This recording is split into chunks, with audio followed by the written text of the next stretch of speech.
Hello friend, आज के इस वीडियो में यहाँ पे मैं प्रूफ करने जा रहा हूँ a plus B equal to 45 degree. तो यहाँ पे दिया गया है tan a equal to 1/3, tan b equal to 1/2 और यहाँ पे tan a plus B equal to tan a plus tan b divide by 1 minus tan a into tan b। तो यहाँ पे हम ये वाला टर्म लेते हैं RHS। तो यहाँ पे tan a plus tan b divide by 1 minus tan a into tan b।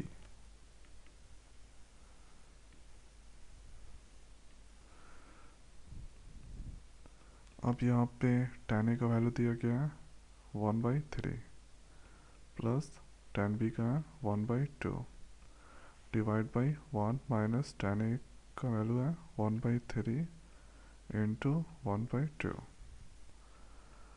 तो यहाँ पे 2 और 3 का एलसीएम ले लेते हैं, ये हो गया 6। 6 को 3 से डिवाइड करना है तो ये 2 आएगा, 2 इससे मल्टीप्लाई तो ये हो जाएगा 2। उसके बाद 6 को 2 से डिवाइड करना है, 3 आएगा, 3 इससे मल्टीप्लाई तो ये हो जाएगा 3।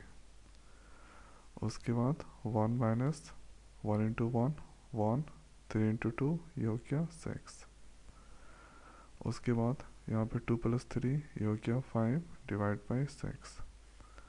अब यहाँ पे 1 और 6 का एलसीएम 6 को 1 से डिवाइड करना है, आएगा 6 इससे मल्टीप्लाई करना है तो ये इसको लिख सकते हैं 6 को 6 से डिवाइड करना है, 1 आएगा, 1 इससे मल्टीप्लाई करना है तो ये 1।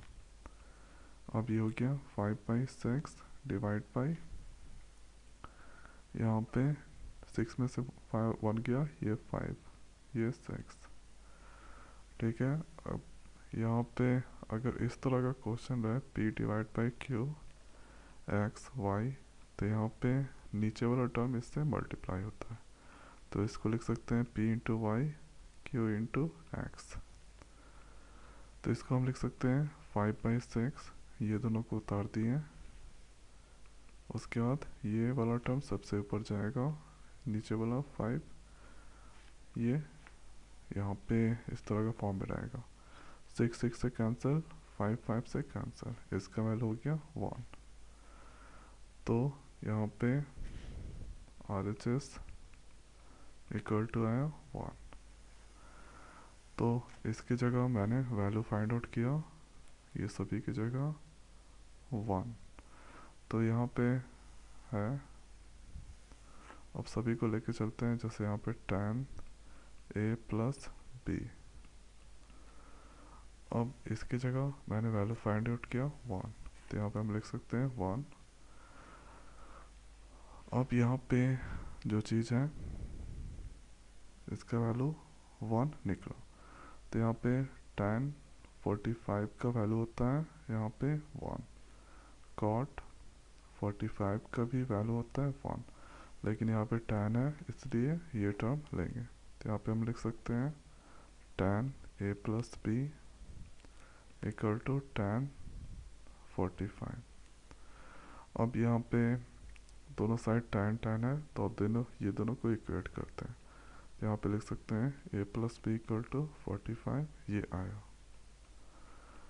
ठीक है, तो शायद यही मुझे लेके आना था, ये वैल्यू मिल गया तो यहाँ पे हम लिख सकते हैं प्रूफ्ड। ठीक है, तो सबसे पहले यहाँ पे RHS वाला लेके चलना है और इसको सॉल्व करना है, जो वैल्यू दिया है इसके अकॉर्डिंग सॉल्व करना है। तो यहाँ पे सॉल्व करने के बाद 1 आएगा तो इसका वैल्यू होता है 1 का tan 45। उसके बाद यहाँ पे ये वाला टर्म यहाँ पे आता है tan 45, दोनों को इक्वेट करना है, यहाँ पे इक्वेट किया तो यहाँ पे tan इक्वेट हो गया। उसके बाद ये दोनों को इक्वेट करना है तो एंगल वाले को, तो यहाँ पे a प्लस बी, इसको इक्वेट करेंगे, a प्लस बी मिल गया तो ये हो गया प्रूफ, ये लेके आना था।